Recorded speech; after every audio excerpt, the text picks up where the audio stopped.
What if Goku became God of Destruction of Universe 18? Chapter 16, The Verdict of the Angels. The presence of the Grand Priest didn't crush the heroes with a heavy, suffocating pressure like Darkseid's aura or the raw, primitive rage of Goku's berserk state. Instead, it was the absolute absence of weight. Every hero in the room felt entirely detached from their own bodies, as if their gravity, their heartbeats, and their very thoughts were being borrowed from the short, blue-skinned figure standing on the cracked metallic deck. Tony Stark's armor sensors didn't crash. They simply read zero. No heat, no radiation, no kinetic energy. The universe within the watchtower had been set to a perfect mathematical pause. "Father," Vadosiel said, sinking into a deep, formal bow, her staff held horizontally across her palms. Her usual playful confidence was entirely replaced by an unyielding reverence. The Grand Priest did not look at his daughter. His hands remained casually clasped behind his back, his calm, violet eyes drifting over the assembled heroes, lingering on Doctor Strange's mystical relics, Superman's alien physiology, and Batman's dark, unblinking glare, before finally settling on the scarred face of Son Goku. To think, the mortal who shook the Tournament of Power would end up squatting in a fractured, forgotten sector, the Grand Priest said, his voice soft, melodic, and impossibly clear. He walked forward, his boots making no sound against the deck. He stopped a mere 2 feet from Goku, looking up at the jagged silver and violet scar on the Scion's face. "You look dreadful, Son Goku. Lord Beerus taught you how to wield destruction, but he clearly failed to teach you how to survive it." Goku rubbed the back of his neck with a sheepish, strained chuckle, his single healthy eye squinting slightly. "Yeah, well, things got a little out of hand, Grand Priest. The big guys in this universe don't really like to sit down and talk. And so you chose to butcher the localized entity of evil, shattering the baseline reality index by an additional 7%, the Grand Priest replied, his expression remaining perfectly, chillingly serene. He turned his gaze toward the grand viewport, where the stark, blinding white light of the judges was rapidly devouring the distant stars. "The automated shears of the multiversal core are not your enemies, Son Goku. They're a cleanup crew. This universe was meant to be deleted 3 crises ago. It is a bloated, unstable cell. By preserving it, you are forcing a tumor to grow." "It's not a tumor," Superman interrupted, stepping forward. His voice was steady, but the sheer effort it took to speak within the Grand Priest's absolute domain made his jaw tremble. "It's our home. There are billions of innocent lives down there. They didn't ask for timelines to collide." The Grand Priest turned his head just a fraction, his violet eyes locking onto the Man of Steel. "A noble sentiment, native of Krypton. But to the cosmos, your lives are a statistical error. A sentence written twice on the same line. It must be erased so the paragraph makes sense." "I don't care about paragraphs," Goku snapped, his voice dropping into that deep, dual-toned destroyer resonance. The violet sparks of Hawkeye flared around his boots, fighting violently against the Grand Priest's ambient dampening field. "I promised them I'd protect this place. If the rules say this world has to die just because it's crowded, then the rules are stupid." Vadosiel gasped softly. "My lord, mind your tongue." The Grand Priest raised a single, small finger. Vadosiel silenced instantly. For a long, terrifying moment, the absolute master of the angels simply stared at Goku. The white halo behind the Grand Priest's head flared with a brilliant, blinding light, and for a microsecond, every hero in the room saw a vision of their own births, lives, and deaths flash before their eyes in a single, instantaneous blink. Then, the Grand Priest let out a soft, amused sigh. "You haven't changed at all," the Grand Priest murmured, a tiny, enigmatic smile touching his lips. "You still speak to the heavens, as if they were your sparring partners." "Very well, God of Destruction Kakarot.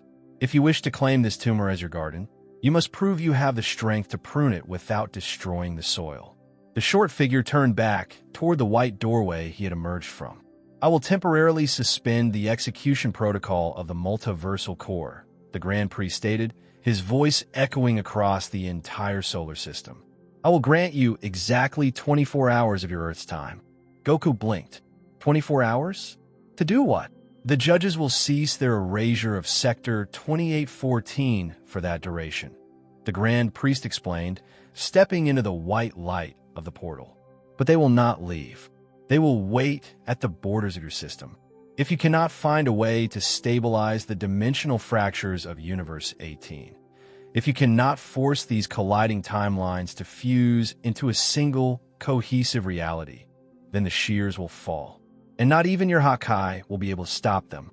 Wait, Batman called out, his analytical mind already racing through 1,000 impossible calculations. How do we stabilize a collapsing multiverse in 24 hours? The Grand Priest looked back over his shoulder one last time, his eyes cold and ancient. That is the burden of a true god, Dark Knight. Figure it out, or perish in the silence. Chime. The white doorway snapped shut, vanishing into nothingness. Instantly, the absolute dampening field broke. The watchtower's alarms shrieked back to life. The cracking monitors exploded with data, and the sudden rush of gravity slammed the heroes back into reality. Outside the viewport, the encroaching white light of the judges stopped its advance, freezing at the edge of the Kuiper Belt like a massive, waiting wall of pale ice. Tony Stark fell, back into a chair, breathing heavily as his armor's systems frantically calibrated. Okay, great. 24 hours to fix the fabric of space and time. No pressure. Anyone got a spare reality welding torch? Doctor Strange floated back down to the floor, his face grim as his hands dropped from his mystic seals.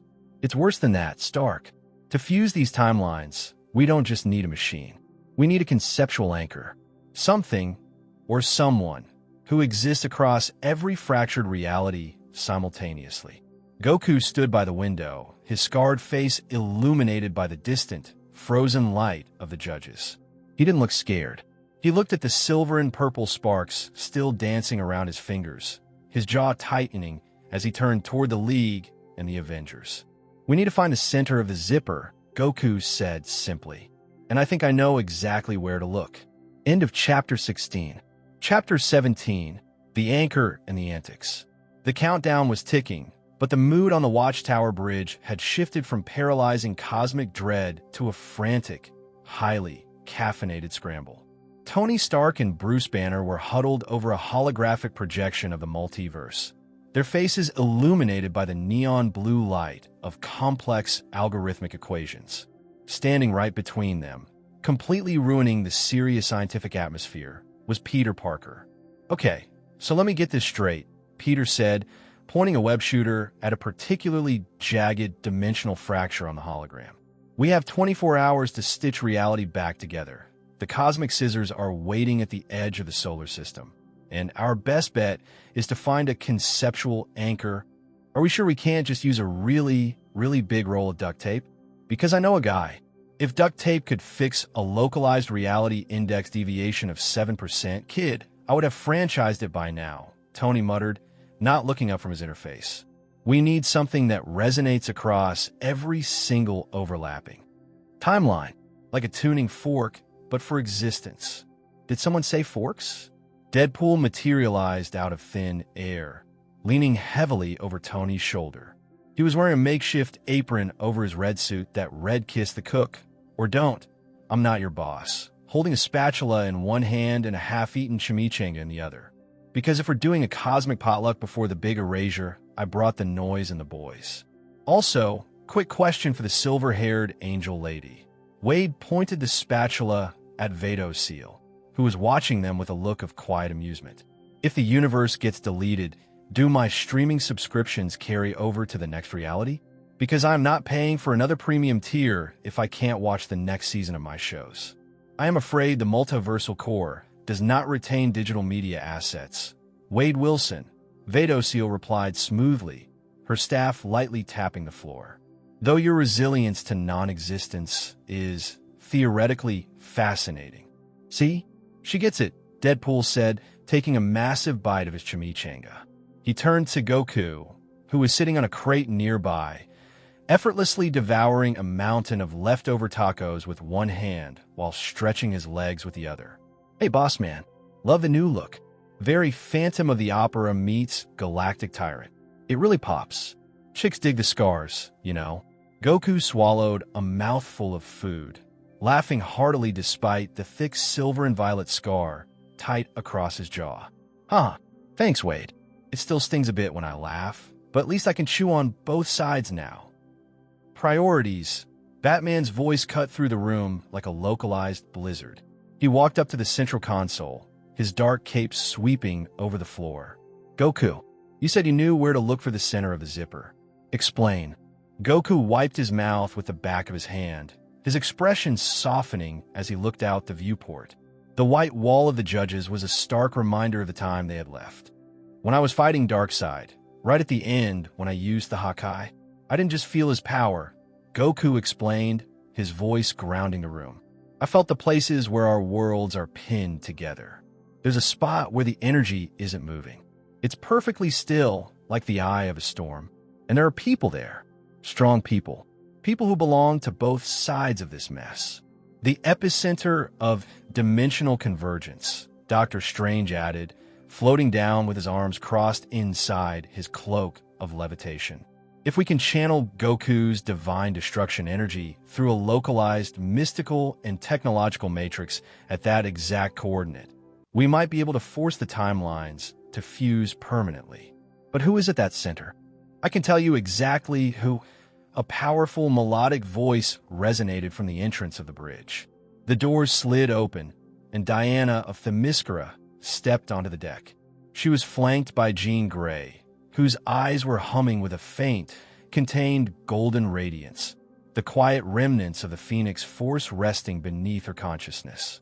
Both women looked at Goku, their expressions a mixture of profound relief and deep, unyielding respect. Diana walked straight toward the Scion deity. Her armored boots clicked rhythmically against the metal floor, but her gaze never left his single healthy black eye. She stopped right in front of him, reaching out with a gentle, calloused hand to lightly brush the edge of the silver scar on his temple.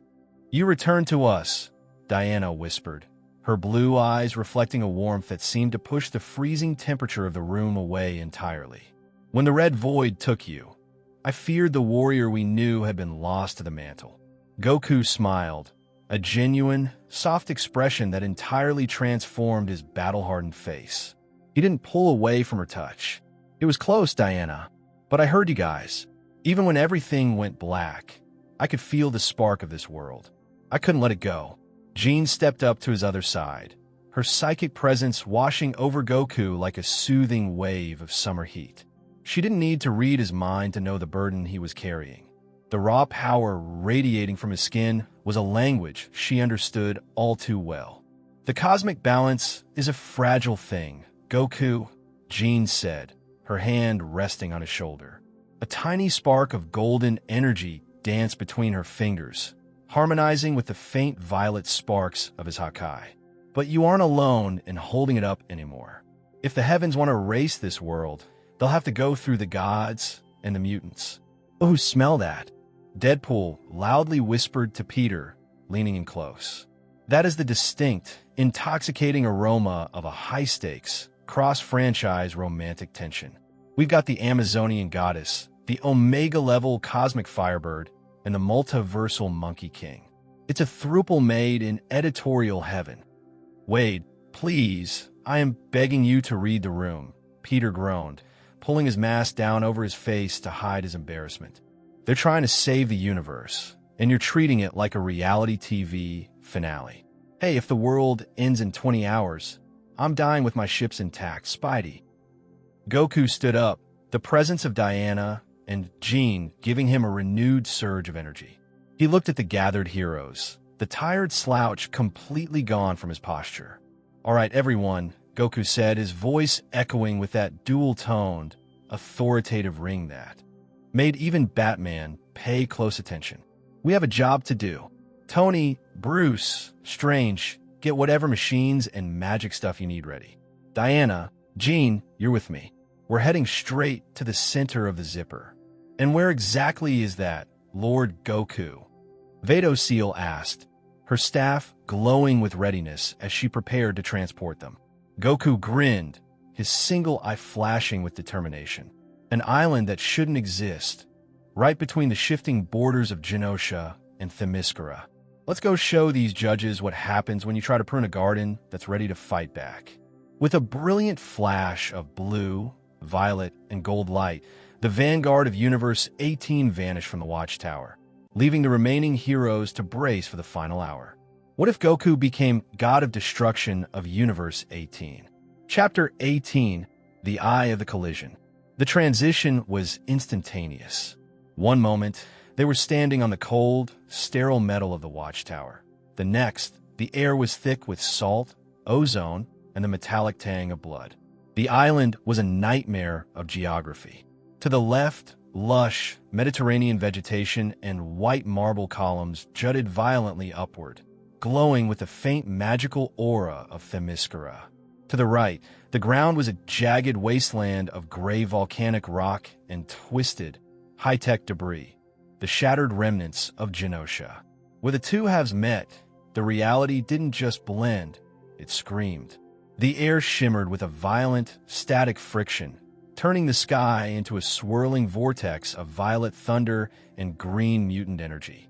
Careful, Seal warned, her staff pulsing with a protective blue shell that kept the unstable physics at bay. We are standing inside the wound of the universe. The friction here is strong enough to grind a mortal's bones to dust simply by existing. Goku took a deep breath, his eyes narrowing as he scanned the horizon. He could feel it, a deep, throbbing pressure in the center of the island. It wasn't just power, it was gravity. Two massive gravities pulling on each other, refusing to merge. It's this way, Goku said, pointing toward the epicenter. He tightened the sash of his GI, his bare feet gripping the shifting ground. And it feels angry. The group moved quickly. Diana flew just above the ground, her sword drawn, her eyes wide with horror as she saw Amazonian statues fused with sentinels. Jean Grey floated beside her, the Phoenix Force flickering around her like a golden shield, holding back the psychic screams of the mutated reality. As they crested the final ridge, they saw the source of the disturbance. The center of the island was a flat, circular plane of obsidian, a neutral zone created by the sheer force of the collision. And in the center of that circle, two figures were locked in mortal combat. On one side stood Magneto, the master of magnetism. His purple cape was tattered, his helmet dented. He was floating in the air, surrounded by a swirling vortex of debris, sentinel parts, marble pillars, and jagged scraps of metal, all grinding together as he prepared to launch them. Opposite him was Queen Hippolyta. Her armor was gleaming but cracked, her sword burning with divine fire. She stood her ground against the metal storm, her expression one of terrifying regal fury. Between them, the air was tearing open.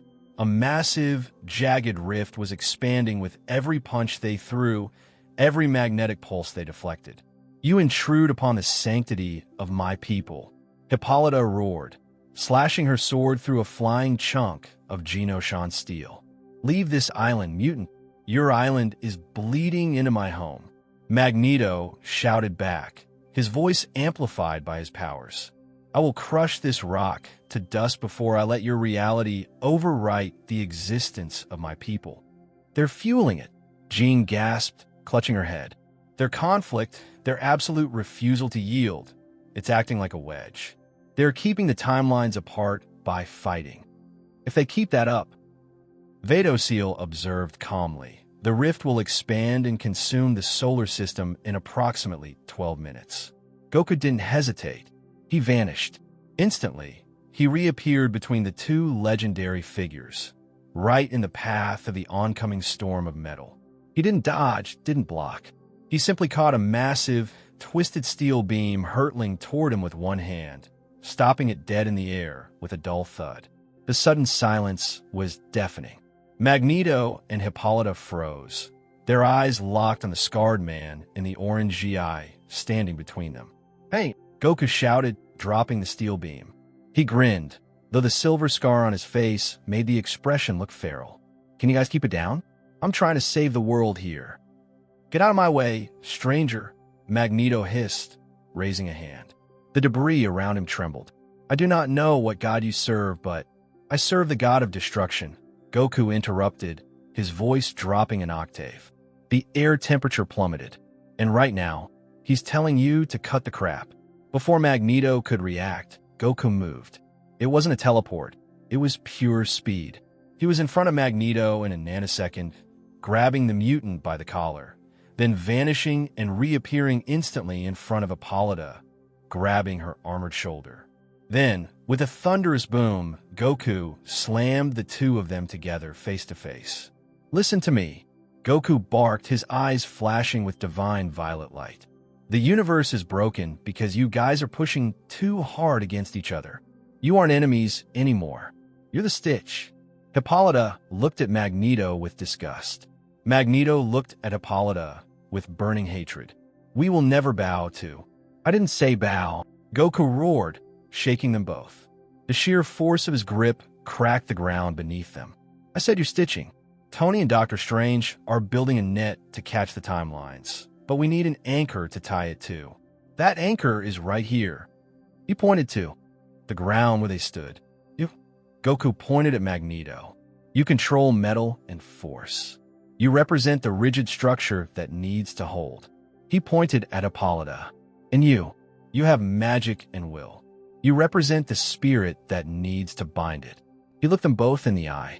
If you keep fighting, the judges outside our system are going to delete everything. Themyscira, Genosha, Earth, all of it, gone. The mention of the judges made Magneto hesitate. He looked toward the sky, where the faint, unnatural white glow of the reality eaters was visible even through the storm. They are real, Magneto asked quietly. As real as the metal in your blood, Goku said solemnly. I can stop them, but I need this spot to be stable. I need you two to stop pushing and start holding. Diana landed beside her mother, sheathing her sword. Mother, listen to him. Goku is the god of destruction. If he says the threat is real, it is real. Jean Grey drifted closer, her eyes glowing gold. Magneto, I feel the fear in your heart. You're fighting to protect your people, but there is no one left to protect if the universe ends. Please. Magneto looked at the young psychic, then at the determined face of the scion holding him. Slowly, the magnetic field around him dissipated. The floating debris fell to the ground with a series of heavy crashes. I do not take orders from gods, Magneto muttered, smoothing his cape. But I will not let my children die because of pride. Hippolyta looked at Goku, then at Diana. She saw the desperate hope in her daughter's eyes. The Queen of the Amazons lowered her sword, the fire on the blade dimming. What must we do? Hippolyta asked. Goku let them go, stepping back and clapping his hands together. He looked up at the sky, raising 2 fingers to his forehead. Tony, Strange, about the unstable personalities, calm down. Goku shouted into his communicator. Lock onto my energy signature. Fire the beam. Now, copy that. Goku, Stark's voice crackled back. Brace yourself. This is going to tickle. Far above, the watchtower rotated. A massive, joint cannon built from Stark arc reactor tech and Dr. Strange's eldritch magic swiveled toward the planet. KRAKOM. A beam of spiraling blue and gold energy pierced the clouds, screaming down toward the island. It hit the center of the obsidian plain with enough force to level a mountain range, but it didn't destroy it. Instead, the energy washed over Magneto and Hippolyta. Magneto's eyes widened as he instinctively caught the raw energy with his magnetic powers, his body glowing with a brilliant violet light. Hippolyta raised her sword, channeling the divine energy through the steel and into the ground. Arc! Magneto roared, his knees buckling as the weight of the timeline flowed through him. Hold it! Goku screamed, stepping into the beam himself. He didn't use a shield. He used Hakai. Goku placed his hands on the ground, right at the edge of the beam. He didn't fire the energy of destruction outward. He did the opposite. He used the Hakai to carve a groove into reality, a channel for the excess energy to flow into. I am the god of destruction, Goku bellowed, his aura exploding outward, a terrifying mix of silver and ultra instinct blue. And I say this world stays. The silver scar on his face burned with blinding intensity. The friction between Themyscira and Genosha vanished, replaced by a sudden, humming solidity. The beam stopped. Silence fell over the island. Slowly, Magneto and Hippolyta collapsed, exhausted but alive. The ground beneath them was no longer obsidian. It was a strange, beautiful fusion of white marble and gray stone, pulsating with a faint, rhythmic blue light. "It worked," Diana whispered, staring at the glowing earth. The timelines, they fused. Goku stood up, wiping sweat from his forehead. He took a shaky breath, the destroyer energy fading from his hands. He looked at the scar on the back of his hand, which was glowing faintly. "We bought ourselves some time," Goku said, looking up at the sky. The white wall of the judges was still there, but the cracks in reality surrounding the earth had begun to knit themselves closed.